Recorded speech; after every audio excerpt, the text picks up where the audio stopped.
사도행전 7장 20절에서 38절까지 말씀.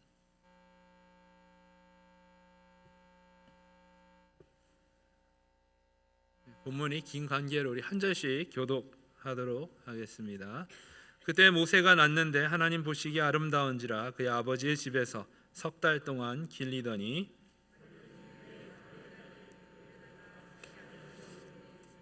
모세가 애굽 사람의 모든 지혜를 배워 그의 말과 하는 일들이 능하더라.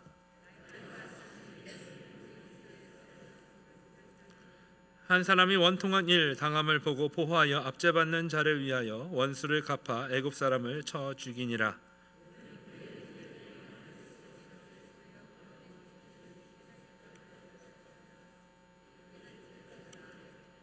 이튿날 이스라엘 사람끼리 싸울 때에 모세가 와서 화해시키려 하여 이르되 너희는 형제인데 어찌 서로 해치느냐 하니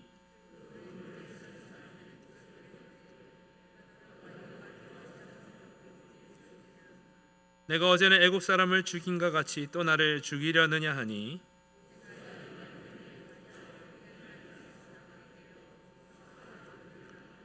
40년이 참에 천사가 시내생 광야 가시나무 떨기 불꽃 가운데서 그에게 보이거늘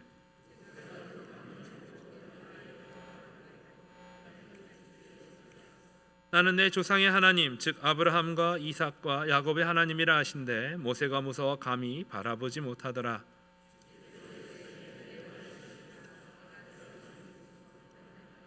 내 백성이 애굽에서 괴로움 받음을 내가 확실히 보고 그 탄식하는 소리를 듣고 그들을 구원하려고 내려왔노니 이제 내가 너를 애굽으로 보내리라 하시니라. 거절하던 그 모세를 하나님은 가시나무 떨기 가운데서 보이던 천사의 손으로 관리와 속량하는 자로서 보내셨으니 이 사람이 백성을 인도하여 나오게 하고 애굽과 홍해와 광야에서 40년간 기사와 표적을 행하였느니라.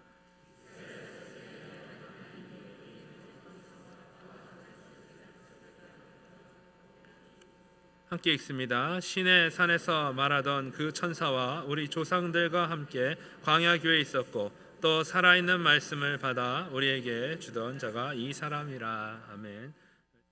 할렐루야. 할렐루야. 여러분 편안하셨습니까? 제가 달라스 와보니까 저만 늙었고 여러분은 젊어지신 것 같아요. 아무튼 신앙 안에서 이렇게 다시 만나게 돼서 진심으로 감사합니다. 우리 옆에 분 한번 축복하겠습니다. 하나님께서 살아계십니다. 한 번 더 축복하시죠. 하나님이 도우십니다. 하나님이 함께 하십니다. 나이를 먹어서 그런 게 아니라 노안에 와가지고 안경을 썼더니 다들 불편하다 하셔서 안경 벗으면 여러분이 안 보이기 때문에 아마 말씀이 더 독하게 나갈 수도 있습니다. 말씀을 준비하면서 영상을 하나 만들어 봤습니다. 영상을 보고 말씀을 좀 이어가겠습니다.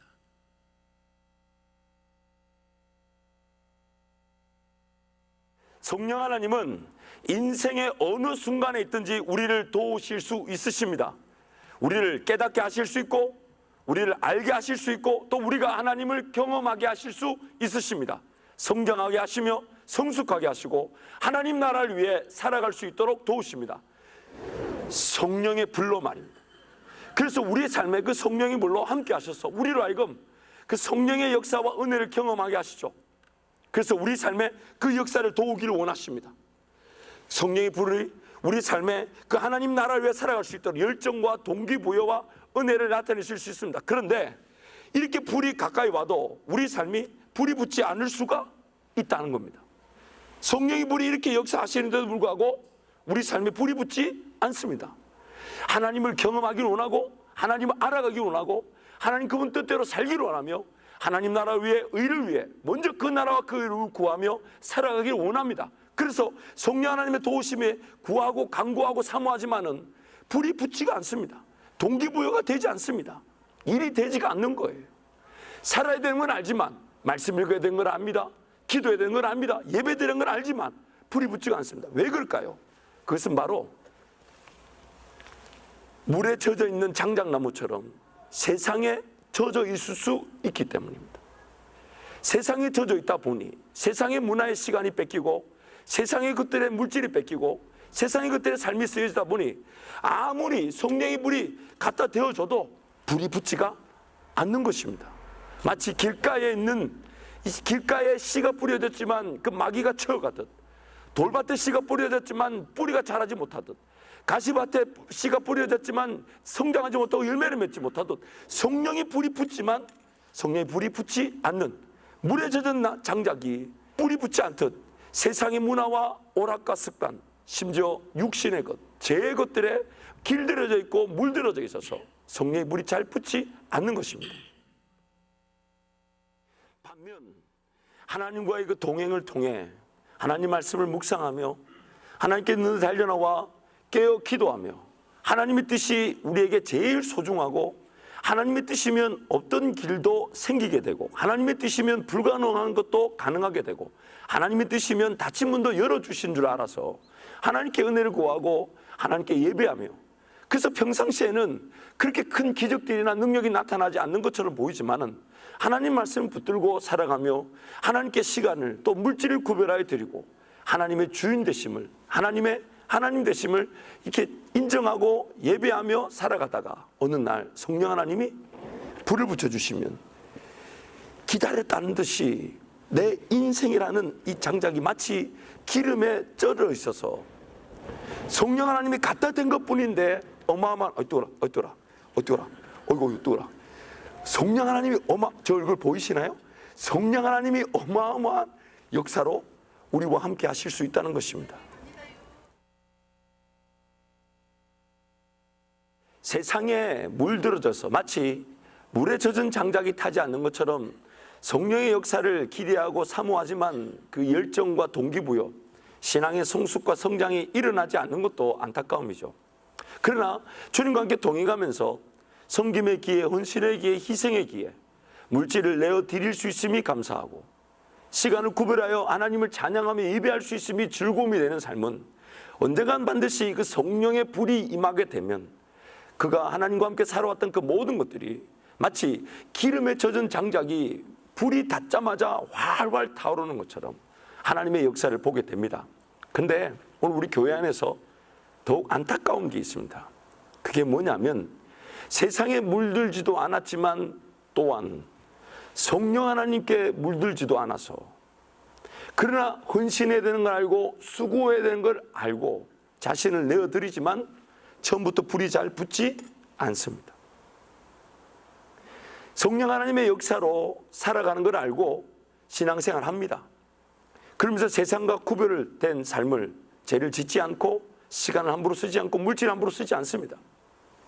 그렇지만은 성령의 성령의 기름이 마치 젖은 장작처럼 성령에 물들어 있지 않다 보니까 불이 잘 붙지 않습니다. 근데 더 큰 문제는 불이 붙었을 때가 더 문제입니다. 열심히 봉사하는 듯 보입니다. 최선을 다해 섬기는 듯 보입니다. 희생합니다. 어떤 일이든 감당하고자 하고 열심히 주의 교회와 또 전도와 선교를 합니다. 문제는 자기를 태워버린다는 것입니다. 자기 스스로를 태워버리니 끝내는 그 불이 곧 꺼지고 맙니다.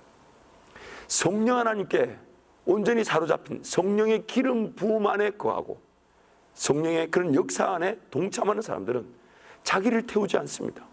마치 떨기나무 가운데 불을 붙였으나 떨기나무가 타지 않는 가운데 모세를 불러주셨던 것처럼, 또한 오순절 마가다락방의 제자들이 불의 혀 같은 것들이 분명히 보였으나 자기 자신을 태우지 않았던 것처럼 하나님은 우리를 아끼시고 우리를 지키시기를 원하는데 성령과 함께 동행하지 않고 성령 하나님께 젖어 있지 않은 상태에서 헌신하고 희생하고 충성하다 보니 신앙생활 자체가 결국 소진되어져 버리고 불타 없어져 버리고 지쳤다, 쓰러졌다, 또 우리끼리 하는 말이 있죠. 방학 중에 있다.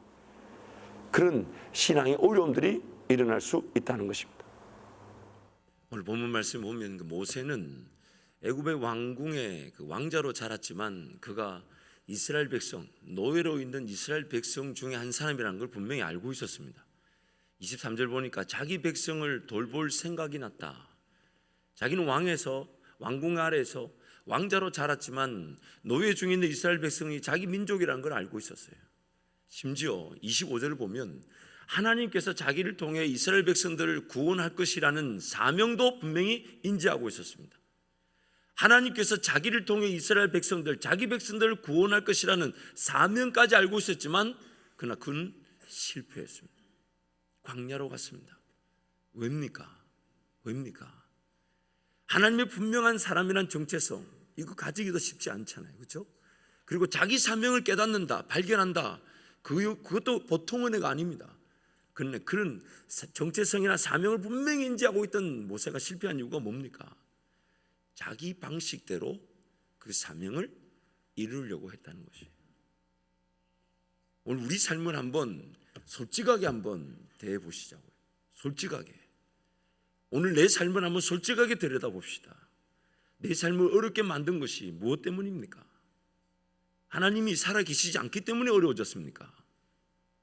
어느샌가 나도 모르게 신앙이 식어진 것은 무엇 때문일까요? 하나님께 대한 기대감이 없이 뭔가 하나님 그분이 나를 만나주시고 내가 그분의 자녀이기 때문에 내 삶 가운데 내가 그분 생각만 해도 가슴이 뜨거워지고 그분을 노래하고 예배할 수 있다는 것만 해도 행복한, 그것이 오늘 내가 구원을 받았고 하나님과 나와의 관계일진데 과연 내 신앙은 어떻습니까? 내 삶은 어떻습니까? 여러분, 예배당 문을 들어오실 때에 하나님 그분에 대한 기대감이 가슴이 뜨거워지던가요? 매일매일 내 삶에 은혜를 베풀어 주셔서 어떤 수준에 있든지 어떤 상황에 있든지 어떤 환경에 있든지 하나님이 도우시지 못할 사람이 없고 해결하지 못할 일이 없어서 그분 은혜로 살아온다고 했는데 과연 그 은혜를 얼마나 기대하고 계십니까? 오늘 교동문 마지막 말씀에 뭐라고 얘기하면 하나님이 이르시되 그가 나를 사랑한 즉 내가 그를 건지리라. 그가 내 이름은 안지억 내가 그를 높이리라.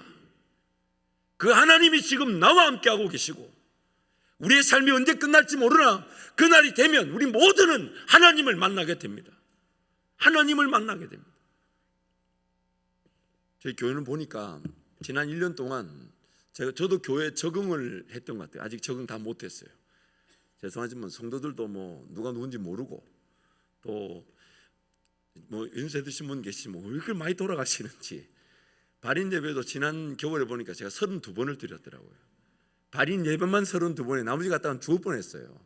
처음엔 철 모르고 다 갈 뻔했는데 결혼식도 얼마나 많은지 그래서 원로 목사님께 부탁드렸어요. 목사님 한국 계실 때는 해주십시오. 토요일마다 사역이 안 되네요. 사역이. 지난 한 해 보니까 56쌍이 결혼, 57쌍이 결혼을 했어요. 줄이 하는 것만 해도 일이 아니에요. 그래서 그 교회를 섬기는데 참 제 능력으로 이게 안 되는 거예요. 제 능력으로. 여러분 같은 교인이 몇천 명이니 되겠습니까?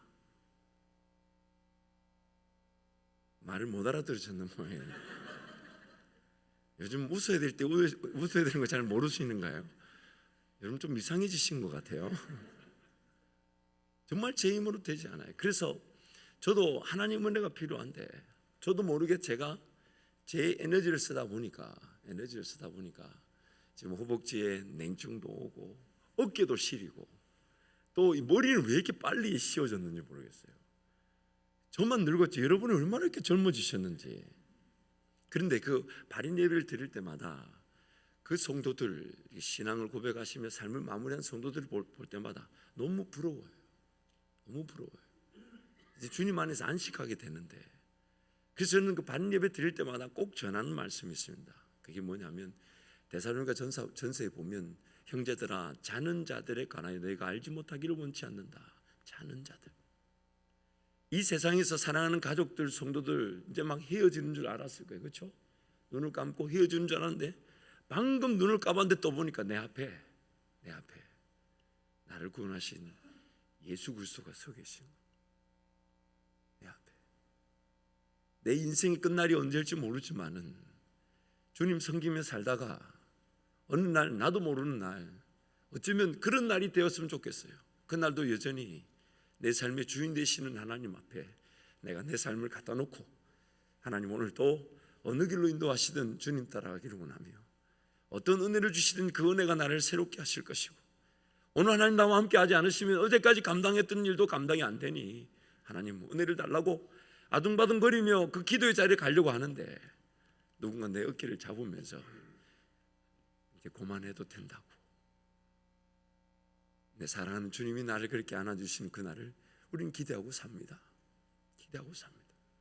그런데 너무 안타까운 것은 눈앞에 보이는 삶이, 현실이 살아야 된다는 그 부담감이, 살아야 한다는 그 부담감이 내 하나님을 섬기는 것보다 더 소중해진 것은 아닌지, 하나님 나를 구원을 얻고 이 땅에 남겨두신 것은 하나님의 영광을 위해서, 그래서 그 사명 따라가고 주님과 함께 동행하다 보면 내 필요한 건 내 있어야 될 걸 채우시지만 그것이 감사해서 내 것이라 여기지 않고 베풀고 나누고 섬기며 사는 것이 오늘 우리 삶일 건데, 어느 순간 문제를 해결하려고 덤벼들다 보니 어느 순간 나도 모르게 내 삶이 더 긴급하게 느껴졌고 더 소중하게 느껴졌고, 하나님이 나의 아버지 되신다 하시지만 못 먹을까봐, 못 마실까봐, 못 입을까봐 벌벌 떨면서 이리저리 헤매며 옮겨다니며 방황했던 것은 아닌지, 우리 자신들, 우리 삶을 한번 뒤돌아봐야 합니다.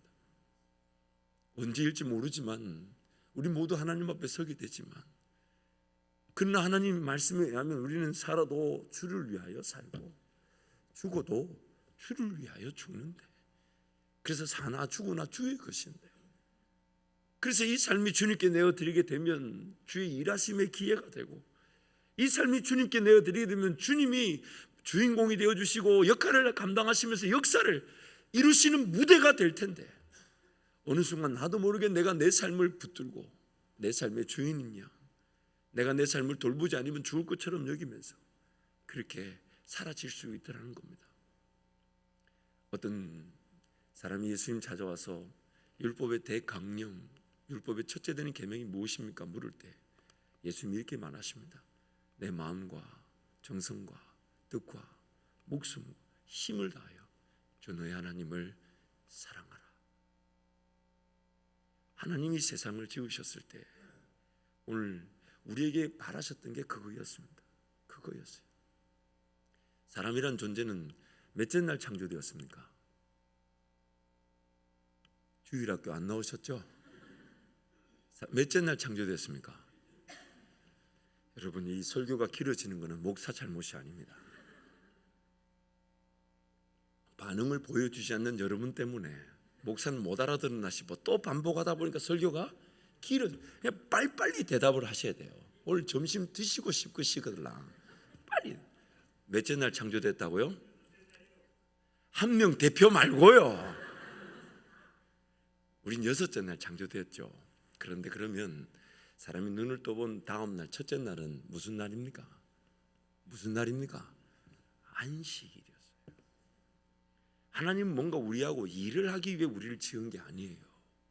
하나님 나를 부려먹고 나를 통해 뭔가 영광을 받기 위한 도구로 나를 지으신 게 아니라, 하나님이 다 지어놓고 그 지어진 다 완벽, 보시기에 심이 좋은, 수정할 것도 보완할 것도 없는 그 완벽한 질서의 세상을 만들어 놓고 그 가운데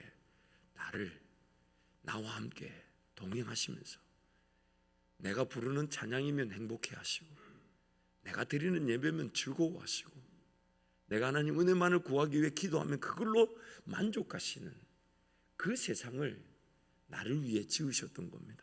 나를 위해, 같이 안식하기 위해, 같이 그 안식하기 위해. 그래서 아담은 가만히 있는데 하나님이 짐승들을 끌어다 놓으니 그 이름을 지은 것이 오늘까지 있더라. 수많은 신앙의 선배들이 뭔가 자기가 일을 해놓고도 자기가 일했다 하지 않아요. 하나님과 함께 동행하며 그분 은혜면 충분한 줄 알아 걸어왔는데, 뒤를 돌아보니 벌써 이런 일이 되어졌고 이런 일이 나타났고 이런 은혜가 있더라고.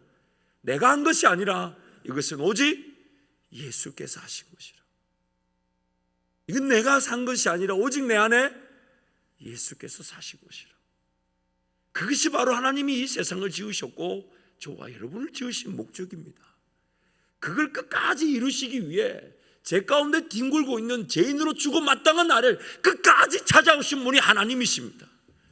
자기 아들을 아끼지 않고 내어주셔서 나를 위해 그 구원의 사랑을 베푸신 분이 하나님이시라 이 말이에요.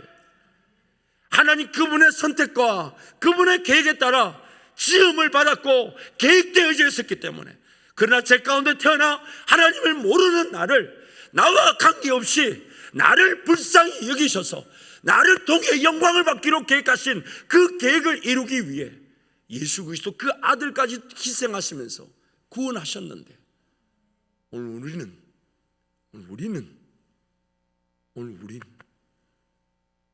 그 사랑을 받고 이 땅에 남겨진 이유가 뭡니까? 세상을 지었을 때 그 목적을 여전히 이루기 위해서 나의 예배, 나의 찬양, 나의 기도, 그 누구도 대신해 줄 수 없는 나의 고백, 하나님은 나의 하나님이십니다. 하나님은 나의 하나님이십니다.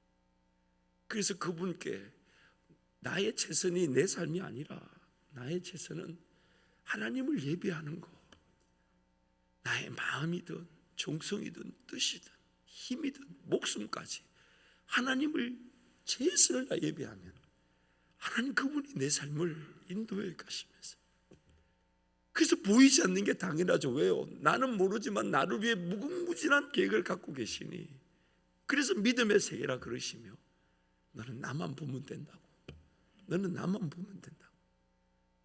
주님이 제자들을 부르실 때 뭐라고 부르셨습니까? 너는 나를,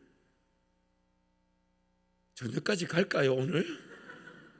너는 나를 따라오라 하셨잖아요. 따라오라. 내가 너로 사람을 낚는 어부가 되게 하겠다. 그래서 주님이 목자 되신다 그러지 않습니까? 양의 문이 되시고 목자가 되셔서 친히 그 오고 가는 길을 인도하시고 내 삶을 주관하신다 하지 않으십니까? 오늘 나의 삶의 관건은 내가 과연 그 주님의 음성을 식별하고 그 음성에 따라 걸어가고 있는가? 내가 생각하는 방법보다, 내가 생각하는 내 계획보다 하나님이 더 잘 알고 계시고, 하나님이 더 좋은 은혜를 베풀어 주시고, 하나님이 더 놀라운 길로 인도하실 때에, 그때 우리는 그 영광을 맛보면서, 야, 하나님 이거는 정말, 이런 표현 죄송합니다, 기가 막힙니다. 기가 막혀. 하나님 어떻게 이게 거기 이렇게 오게 됐고 그 사건이 이런 은혜를 누리게 되었으며, 어떻게 그 하나님이 정말, 야, 하나님 신묘막측하십니다. 저는 이제 아직 제가 74년생이에요.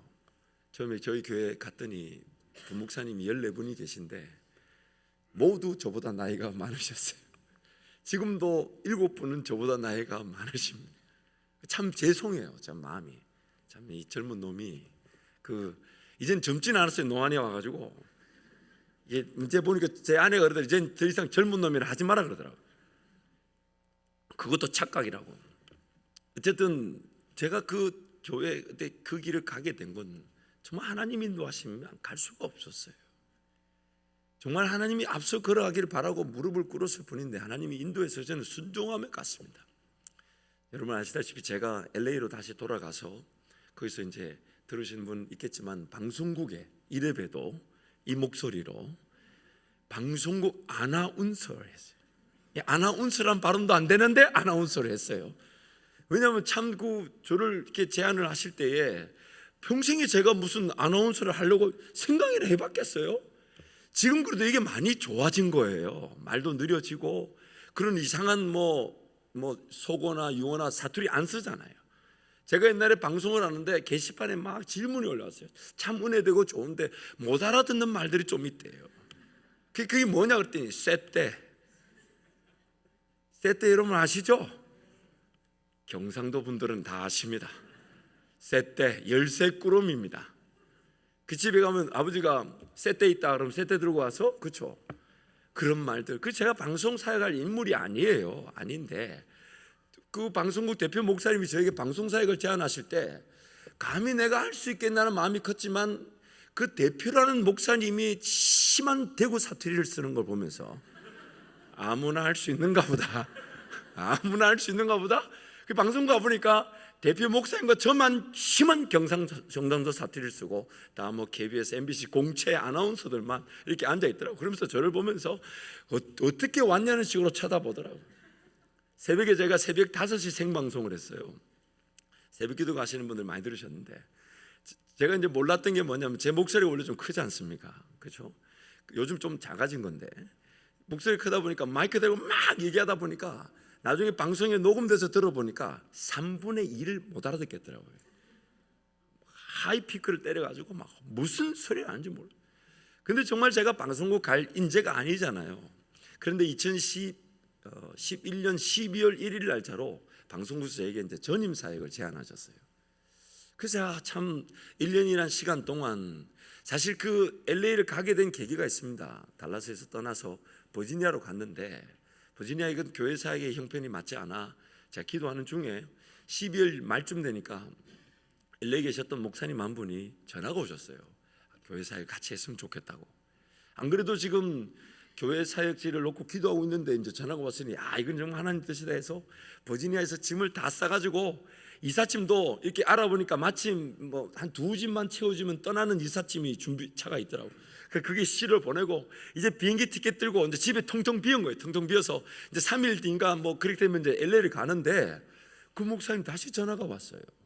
지금 이제 LA로 비행기를 타려고 하는데 전화가 와서 하는 말이 이삿짐 다 보냈어요. 차도 다 보냈는데 전화가 하는 말이 그만두시겠다는 목사님이 다리를 붙잡고 살려달라 하더랍니다. 그래가지고 저보고 전화해서 하는 말이 이렇게 얘기했어요. 자기가 초청해서 이삿짐 다 보냈는데 비행기 이제 타는데 전화하는 말이 김 목사님은 제주도 많고 갈 데가 많으니까 미안하다고. 아니 내가 갈 데가 많으면 보따리 싸서 미리 보냅니까? 갈 데가 많으면 어디 갈지 내가 알고 LA 미리 보따리 보내요. 갈 데가 많네. LA 가면 있어 이러고 가냐고 제가. 그리고 내가 뭐 말하려는데 자네가 전화를 끊어버리더라고. 이게 하나님 이게 무슨 일입니까 이게. 그래서 근데 우리 아이들하고 엄마는 신이 났어요. 지금 LA 간다고. 근데 도저히 말을 못 하겠더라고. 그래가지고 LA를 이제 일단 가가지고 주일날 이제 그 교회를 가야 되니까 토요일날 이제 아내한테만 얘기를 했더니 또 우리 여러분이 아시는 그분이세요. 그분이 저한테 뭐 하는 짓이냐고. 저는 그러고 싶어 그랬나. 뭐 비행기 보따리 다 싸서 보냈고 비행기표는 끊었고 뭐 교회에서 갑자기 오지 말았는데 뭐 가서 뭐 데모할 거예요. 어떡할 거예요. 그렇죠? 그래가지고 그때부터 기도하기 시작했어요. 한 2달 새벽 예배마다 기도하는데 기도가 될까요? 안 될까요? 안 돼. 안 돼. 기도가 안 돼. 그냥 무조건 저분이 미운 거예요. 뭐 하는? 제가 기도하다 오죽 답답하면 하나님께 그래서 하나님 내려와서 내 삶을 한번 살아보라고. 얼마나 힘든데 지금 진짜 아마 그때 그런 고백도 했을 거야. 뭐 하는 짓이냐고 이제 아내한테 들어가지고. 근데 이해가 되지 않았어요. 그래서 계속 그냥 기도가 안 되니까 그 목사님한테 이제 오라 해놓고 오지 말라는 분한테 교회 예배당 키라도 내놔라. 내가 어디가 기도해야 되는데 가기도 그렇고 키라 내놔 해서 매일 새벽 4시 예배당 자리에 앉아서 12시까지 자리를 떠나지 않았어요. 기도했냐? 아니요. 버텼어요. 제가 할 게 없더라고요. 가니까 진짜 불법 택시 말고는 할 게 없더라고요. 교차로 들여다보고 해도 아무 할 게 없어요. 그냥 하나님 앞에 버텼습니다. 하나님 어차피 내 인생 하나님께 달렸으니 그 마음 좋을 때는 그렇게 하다가 또 조급해지면 뭐 하는 짓이냐 했다가 그렇게 2달을 보내는데 어느 날 새벽에 제 마음에 그 하나님께서 이렇게 감동을 주셨는데 2가지였어요. 첫 번째, 너 2달 동안 사역지 없다고해서 굶었냐? 못 먹었냐? 네 삶이 안 되더냐? 2번째는 때가 되면 너에게 내가 사역지를 줄 텐데 너는 지금 뭐 해야 되냐? 너는 뭐 해야 되냐? 그 음성의 그 기도의 자리에서 제가 제 내면에 제가 진짜 두려워하는 게 뭔지를 발견했어요. 그 감동에 제 내면 안에 있는 제가 진짜 두려워하는 게 뭔지를 그때 깨달았어요. 그게 뭐냐면 나는 꼭 내가 교회 사역을 해야만이 먹는 줄 알고 있었어요. 내가 일을 해야만이 내가 마시는 줄 알았어요. 월급을 따박따박 받아야만이 내 삶이 되는 줄 알았어요. 근데 그게 아니라 나는 하나님의 자녀이기 때문에 공중의 새를 먹이시듯 들의 풀을 입히시듯 하나님이 내 삶을 책임져 주시는 건데, 그래서 나는 먹고 마시고 입을 걸 염려하는 것이 아니라 먼저 그 나라와 그 일을 구할 때에 하나님이 내가 하는 그 일을 통해 내 먹는 게 해결되는 게 아니라 내가 하는 그 일을 통해 하나님 나라가 세워지길 바라시는 건데, 사역자인 저부터 교회 사역을 안 하면 못 먹고 못 마시고 못 입고 죽는 줄 알고 있었던 거예요. 또한 두 번째는 한 2달 동안 일을 안 하면 사역을 안 하면서 집에 가는데 새벽 제 아내가 물어요. 도대체 어디 가냐고, 뭐 하냐고. 그 말이 돈도 안 벌어주면서 뭘 돌아다니냐 이 말이죠. 뭐 딴 말이겠어요. 도대체 어디 가냐고. 교회도 없는데 어디 가냐고 물어요. 그래서 제가 그 말의 마음을 알잖아요. 여러분, 우리 사랑하는 남편들 천국의 상급을 기다리면서 신앙생활 열심히 하시기 바랍니다. 다 그런 거예요. 그래서 이제 뭐 대꾸를 할 수 있나 그러고 있는데 어느 날 집에 뭐 사역지도 없고 헤매고 있는데 집에 갔더니 새끼들 밥 많이 먹는 것도 밉더라고요. 지금 막 아빠라는 사람은, 남편이라는 사람은 사역지 없어서 새벽 4시에 나가 막 금식하는도 안 하는도 이러고 기도하고 있는데 막 저거는 먹고 죽을 것처럼 열심히 먹는 걸 보면서 정말 저것들을 어떻게 하나, 그런 생각까지 들더라고요. 인생이 참 비참해지더만요. 그런데 그 음성을 듣고 제가 제 내면 깊숙이 뭘 두려워하고 있었냐면, 내가 돈을 안 벌면 내 자녀들은, 내가 돈을 안 벌면 내 아내는, 그 두려움을 가지고 있었어요. 그래서 하나님께 그렇게 고백했었어요. 하나님, 제가 여기서 인생이 끝나더라도 하나님께서 제 자녀들에게 더 좋은 아버지가 되어 주실 것을 제가 믿습니다. 제 인생이 여기서 끝나도 좀 제 아내가 또 춤을 추며 좋아할지 모르지만은 하나님께서 제 아내에게 더 좋은 남편이 되어 주실 것을 제가 믿습니다.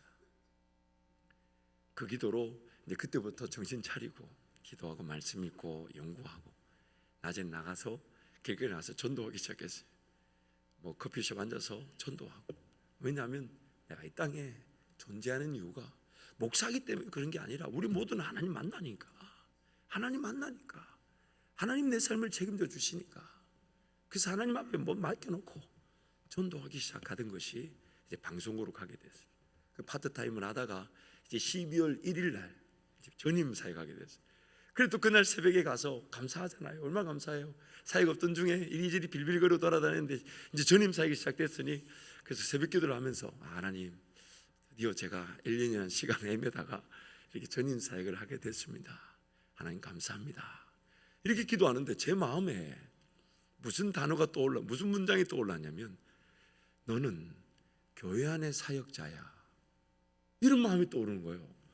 그 제가 지금 이 마음과 지금 내가 지금 방송국 사역을 시작하게 된 감사하다는 이게 서로가 안 맞는 거예요, 이게 느낌이.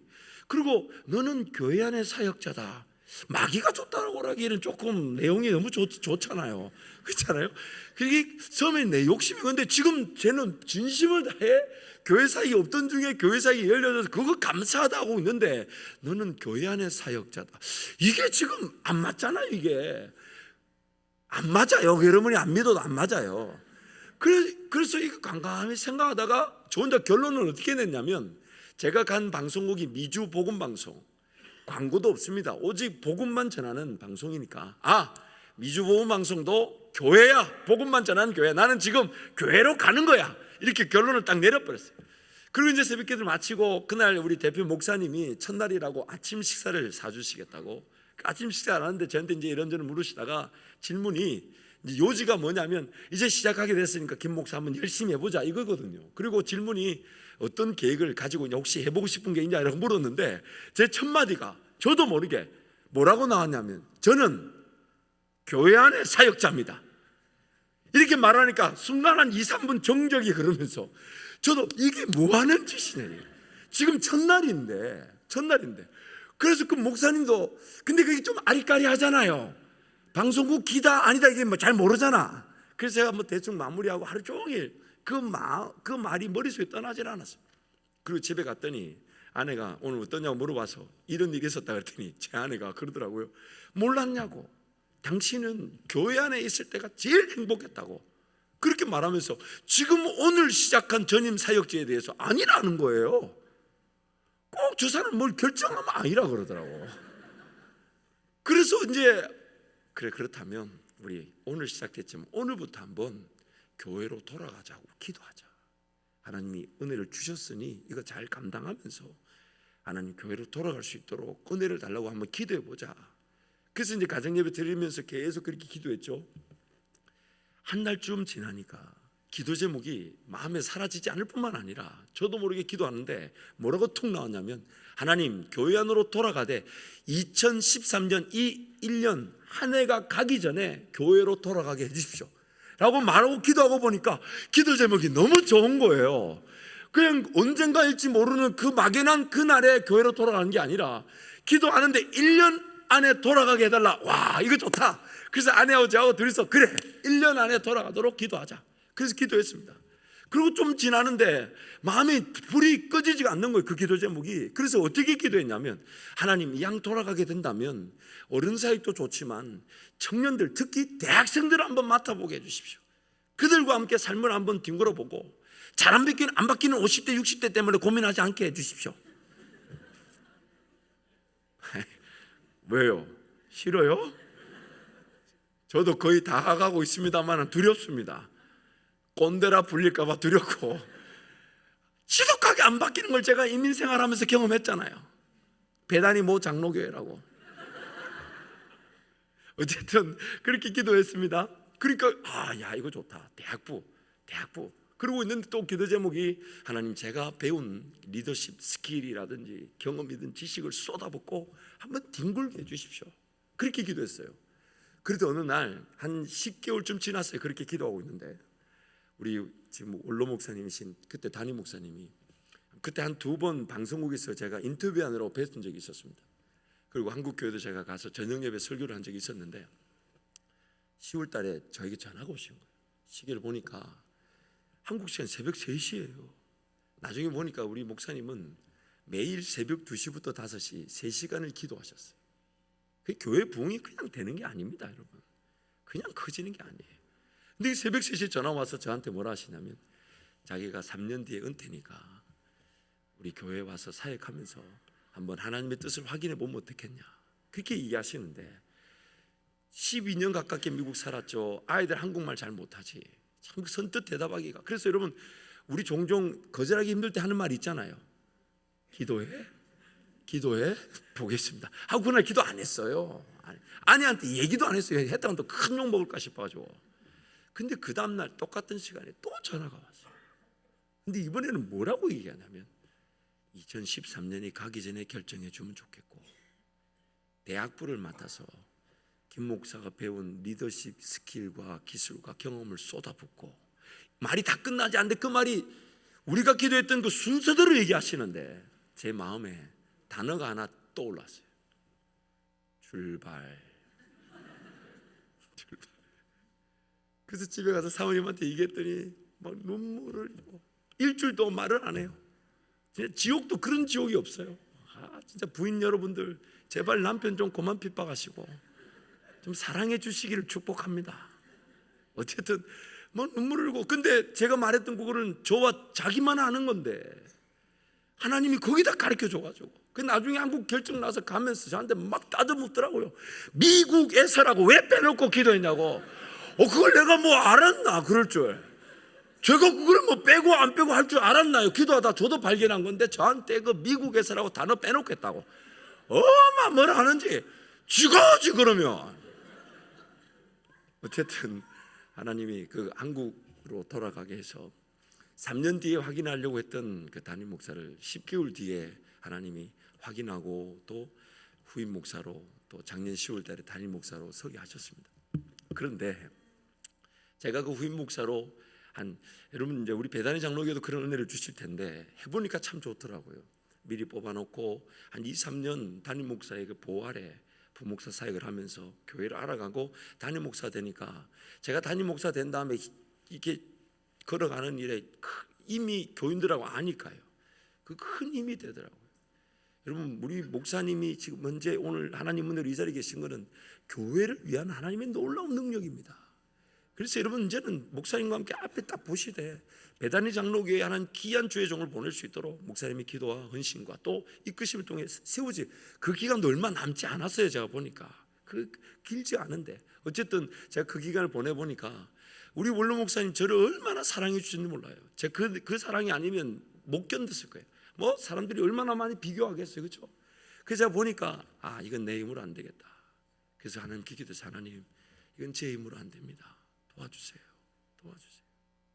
그랬더니 하나님이 은혜를 주셔서 제가 담임 목사 10월 달에 됐는데 그해 2017년 작년 1월부터 6월까지 하와이 예수전도단 DTS 훈련을 우리 5 식구 다 데리고 간 거 아니에요. 그래서 제 아내한테 그랬어요. 이제는 교회로 가야 된다. 교회가 쓴 돈이 거의 8만 불인데 이거 5명 뭐 비행기 티켓에 뭐 그 학비에 또 아울리치일 때가 또 제가 또 제일 멀리 갔거든요. 언제 가보겠나 싶어서 이스라엘하고 러시아로 갔거든요. 그 교회에서 그렇게 지원해도 우리는 우리 입으로 그만둔다 소리도 못한다. 그러면서 이제 교회로 돌아왔는데 10월 달에 담임 목사가 되고 보니까 정말 이게 제 힘으로 안 되는 거예요. 이게. 하나님이 정말 앞서 걸어가시며 도우시지 않으면 안 되는 거예요. 여러분 같은 교인이 주일날만 4,500명이에요. 별로 놀라질 않으시네. 여러분 같은 교인이 강팍하고 바뀌지 않는 아니 여러분이라고 얘기하지 않았어요. 여러분 같을 수 있다고 얘기했지. 그렇게 심하게 웃으면 좀 그렇잖아. 근데 이게 어느 교회를 가든지 저희 아버지가 그러시더라고. 야, 교인 1명이든 10,000명이든 똑같다. 주님 은혜 아니고는 안 된다. 그래서 기도해서 하나님, 저도 은혜를 누려야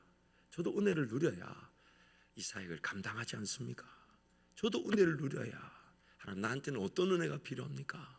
내가 뭘 기도하면 좋습니까? 이렇게 묻는데 지금 1월부터 6월까지 하와이 갔다 온 지 엊그제인데 담임 목사 되고 이제 6월에 돌아와서 이제 10월달 석 달 뒤에 담임 목사 됐는데 그 기도하는데 하나님 저한테 감동을 주셨는데 뭐냐면 한 달 쉬어야 된다는 감동을 주시는 거예요. 이 봐봐 비웃잖아. 이 봐봐. 근데 저도 그걸 들으면서 저도 처음에는 예수는 명령을 선포하는 마귀는 떠나갈지어다 이랬다니까요. 왜냐하면 6월달까지 하와이 갔다 왔는데 담임 목사 되자마자 한 달 쉬었다. 이 말이 안 맞잖아요. 그래가지고 제가 이건 아니다 싶어서 이제 내가 어지간히 은혜를 바라긴 하는갑다. 그러니 이런 욕심도 들고 마귀 소리가 다 판을 치네 이러면서 기도하는데 한 달이 지나도 그 생각이 떠나질 않아. 그리고 제 아내한테 얘기했더니 뭐라 하셨겠습니까? 여러분 상상 이상이에요. 제정신으로 나를 안 보더라고 보니까. 근데 기도만 하면 그 생각이 떠나지 않아요. 그래서 에라 모르겠다 해서 우리 원로 목사님께 상의를 했어요. 왜냐하면 이게 진짜 은혜라면 하나님이 우리 원로 목사님 일정을 또 조정해서 한 달 계셔야 되고 제가 빠져나와야 되니까 목사님께 상의를 했더니 목사님도 처음엔 대답을 안 하시더라고요. 왜냐하면 38년 사역하시는 동안 휴가도 한 번 안 하셨어요. 안식일이 아니라 휴가. 왜냐하면 명절 기간에도 우리 교회는 부흥회했어요. 목사님이 강단 지키고 명절 기간에도 부흥했어요. 여러분 좋은 교회 지금 베다니 장로교회 너무 좋은 교회 다니는 거예요. 어쨌든 그렇게 목회를 하셨던 분인데 안식월 그건다나 담임 목사 엊그제 됐는데 더군다나 하와이 6개월 갔다 왔는데 안식월 목사님도 대답하기 힘드셨고 저를 사랑해서 얘기를 안 하신 거지 제가 담임 목사였으면 뒤로 불러서 죽었어요. 그거는. 그런데 3개월 지난 다음에 저에게 직접 얘기하신다 하셨는데 가보니까 우리 재정 담당 장로님하고 당일 서기 장로님까지 부르셔서 그 한 달 쉬는 것에 대해서 목사님 자기 결정인 것처럼 얘기하셨어요. 나중에 오해가 있었어요. 원로 목사님 자기가 강단에 지키고 서고 싶어가지고 담임 목사 내보냈다고. 그저 아니다. 이건 하나님이 하시는데 내가 고민하고 기도하다 제안한 것이 오늘 이렇게 된 거다. 그리고 물론 오기 전까지만 해도 우리 교인들 정서에 안 맞잖아요. 근데 제 아내가 그러더라고. 이게 꼭 가야 되냐. 아내까지도 저한테. 근데 하나님이 기도만 하면 저도 어지간하면 안 가려고 그랬어요. 교인들 불편하다는데. 근데 기도만 하면 너 간다. 그리고 오늘 여기 와 있습니다. 오늘 이렇게 한 달 동안 선교와 교육기간으로 안식을. 물론 한국 돌아가 보면 책상이 없을 수도 있겠죠. 그런데 그 지난 1년의 시간이 정말 행복했고 즐거웠는데 하나님이 저를 아끼시고 저를 사랑하셔서 제가 저 자신을 불태워 소진되지 않도록 이런 은혜의 시간을 주신 것. 말씀을 정리하겠습니다. 여러분, 하나님이 오늘 우리 하나님 되신다는 것은 내 삶을 하나님이 더 잘 알고 계셔서 나를 통해 영광을 받기 위해 인생의 어느 순간이든 나의 기도와 예배만으로도 기뻐하시기 위해 지금 나와 함께하고 계신 겁니다. 영국에 갔더니 잔 웨슬리 그 무덤에 잔 웨슬리 생가교회 지하에 잔 웨슬리가 죽을 때 그 장면을 그림으로 그려놨어요. 다 이렇게 하고 침대 위에서 그 성도들이 보는 중에서 똑같은 문장을 2번 얘기했다고 합니다. The best of all is God is with us. The best of all is God is with us. 인생의 최고 중의 최고는 하나님이 지금 나와 함께하고 계신다. 그래서 지금 그 하나님이 나의 하나님이 되기를 원하시는데 혹시 내 인생에 그 하나님을 굳이 찾지 않아도 그냥 내가 사라지고 있는 것은 아닌지, 내 인생에 하나님의 뜻, 하나님의 생각이 궁금하지 않고 그저 주어진 일 닥치는 대로 어쩔 수 없이 살아가고 있는 것은 아닌지. 여러분, 이 자리에 계신 분들 보니까 저보다 더 인생을 잘 아실 것 같은데 살아보니까 여러분 분명히 아시는 거 있죠. 오늘 내가 최선을 다했다고 해서 오늘 나의 최선이 나의 내일을 보장해 주지 않습니다. 하나님이 그렇게 만들어 놓으셨어요. 나의 최선은 하나님을 예배하게 해도 하나님이 내 미래를 인도해 주시는 것. 하나님이 그렇게 만들어 놓으셨어요. 그러므로 여러분, 저를 위해 기도해도 많이 해주세요. 내년에 다시 또 배울 수 있도록, 내년에 또 한 달 안식을 하면서 이렇게 올 수 있도록. 별로 반갑지 않으신 모양이에요. 대답은 안 하시고 고개도 안 끄덕이시고. 저를 위해 기도해 주세요. 기도해 주세요. 내년에 만날 땐 더 좋은 간증으로 우리 함께 은혜 나누기를 축복합니다. 아, 이래가 안 돼, 이래가 안 돼. 기도 소리 크게 나와야 되지.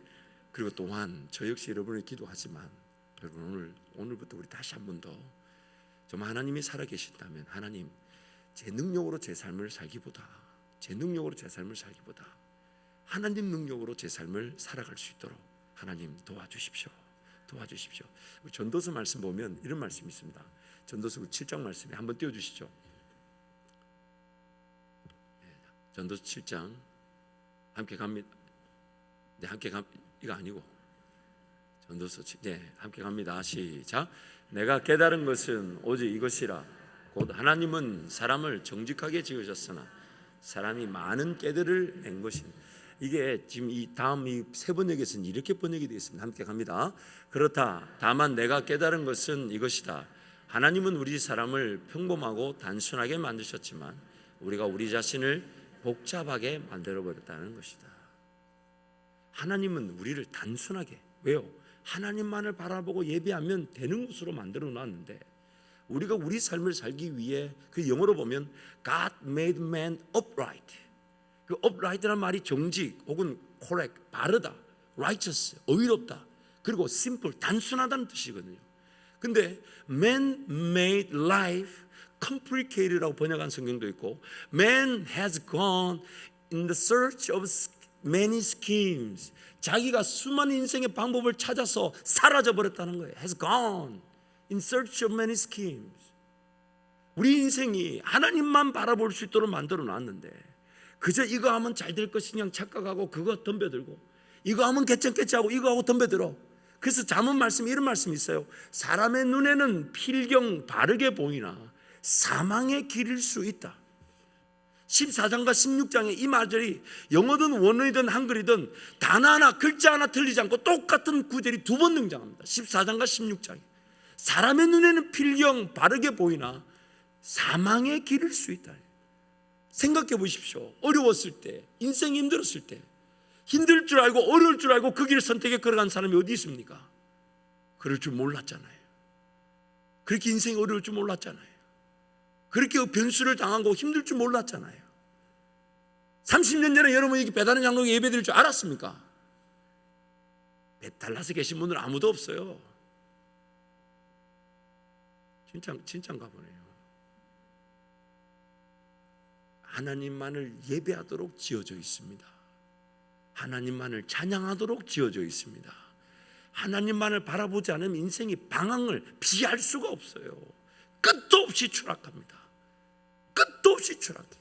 나중에는 이거라도 할 수 있으면 좋겠다 싶어 그거 붙들고 늘어집니다. 좀 젊었을 때는 하고 싶은 것, 원하는 것 도전하기도 하지만 세월이 점점 지나보세요. 할 수 있는 게 점점 줄어들게 되고 나중에는 이게 어디냐고 그거라도 붙들고 사명이나 꿈이나 비전이나 하나님 나라를 논하지도 못한 채 살아가는 날이 오게 됩니다. 그게 인생이에요. 그게 인생이에요. 그러나 하나님께서 살려주셨으니 단 하루를 살아도 주의 영광을 위해 살고 어차피 주님 손에 붙들린 삶 주님께 맡겨드려서 내가 벌벌 뜰 게 아니라 주의 영광을 위해 살아가는 삶, 그런 삶을 살기를 축복합니다. 축복합니다. 어차피 우리 사명과 우리 걸어가는 길, 우리가 복을 받아야 될 모든 이유가 하나님 그분께 달려있는 거 아닙니까? 그분께 달려있으니 그분께 매일매일 삶을 깨워서 기도의 자리 달려나오시고 말씀의 자리 달려나오시고 예배의 자리 달려나오시고 이전 건 묻지 않으신다 하시니 오늘부터 주실 은혜가 뭔지 살려주십시오 하고 하나님 은혜를 구하고 영광을 보시길 축복합니다. 목사님 이런 설교하면 착각을 해요. 내일 새벽에 다 만날 줄.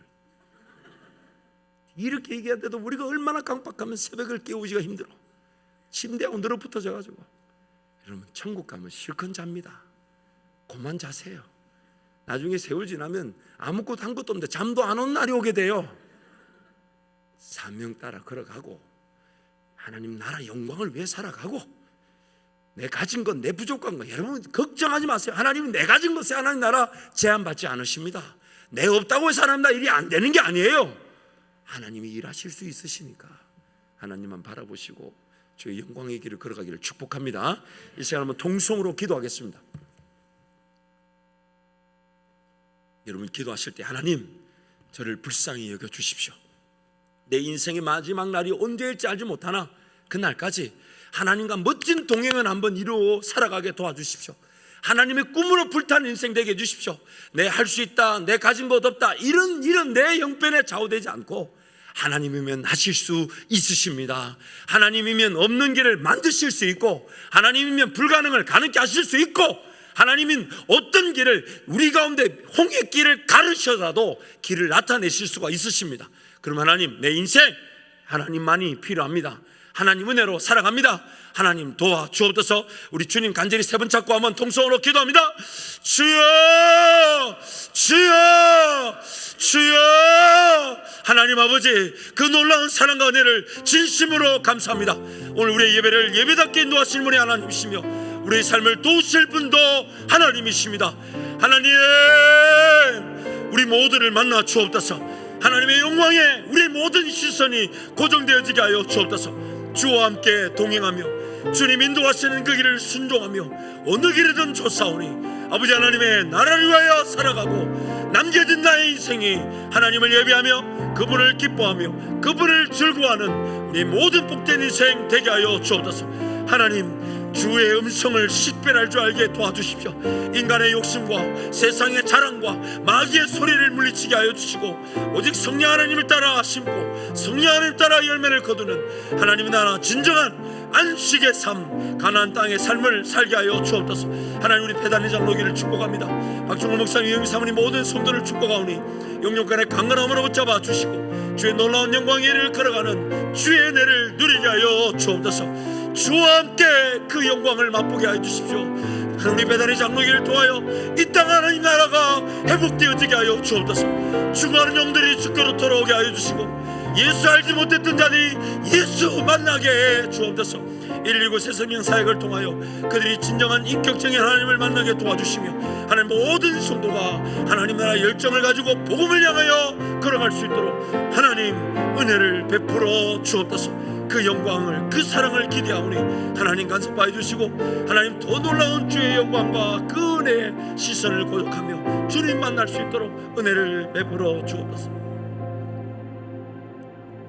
예수 이름으로 명령하고 선포하노니 육신의 자랑과 세상의 자랑에 빠져들어 세상 살이에만 집중하게 만드는 마귀의 미혹과 유혹은 떠나갈지어다. 예수 이름으로 명령하고 선포하노니 하나님 나라 영원한 가치를 발견하며 날마다 춤추는 예배자 될지어다.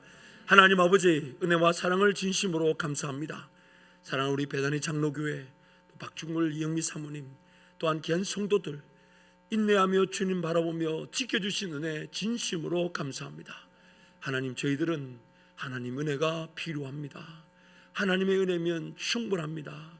하나님 은혜가 나를 살려주실 것이며 하나님 은혜가 더 놀라운 하나님 나라의 영광을 위하여 살게 만드실 것입니다. 하나님, 사랑하는 성도들 저 사모하는 마음 식어지지 않게 하여 주시고 만족시켜 주옵소서. 주린 영혼을 먹여주시며 사모하는 영혼을 만족시켜 주시는 하나님의 은혜를 누리게 하여 주옵소서. 하나님을 사랑하는 자들을 건지신다 하셨고 하나님 그분의 영광과 나라 그 이름을 아는 자들을 높이신다 하셨사오니 우리 배단의 장로교를 통하여 믿음의 세대들이 하나님을 예배함으로 그들이 높임받게 하여 주시고 주님 쓰시기에 편한 죄의 도구들 되게 하여 주옵소서. 그러한 은혜와 영광이 날마다 더해져 가게 하실 우리 구주 예수 그리스도 이름으로 축복하며 기도합니다.